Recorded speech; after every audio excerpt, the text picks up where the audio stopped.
هەڵبەستبان و مامۆستایە مەزن جەگەرخوین دەبێژیت کەرنەڤالێ پشتەوانیکردنیە هاوپەیمانی کوردستانی و کاندیدەنوێ ئەڤە جۆش و خڕۆشا خەڵکێ بادینان و پشتەوان و دەنگدەرێن هاوپەیمانی کوردستانی و کاندیدەنوێ البەهدینان هات نەبێت بە پشتەوانی بۆ لیستە پەیمانیا کوردستانی بۆ کاندید لیستە پەیمانیا کوردستانی بێک بە بچنە بەغدا و بەهێست بۆ کووردا کار بکەن بۆ پێشەخستنا لیستان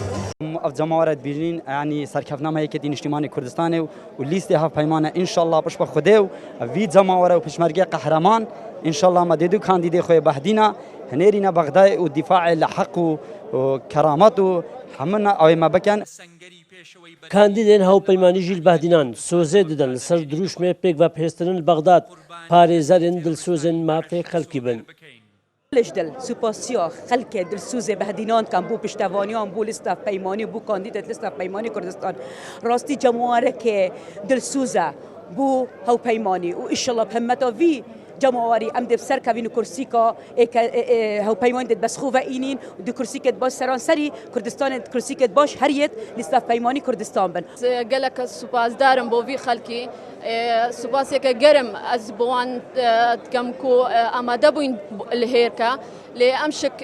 سوزيت دينوان كو ام بچنا برلماني ام خدمتا وان دابين ام بهمو هيزو شيانين خو ام خدمتا وام كاين هروسا بوموچا و خدمت گزاري و ايگرتن و امناهي بوغنجن خو اماده كاين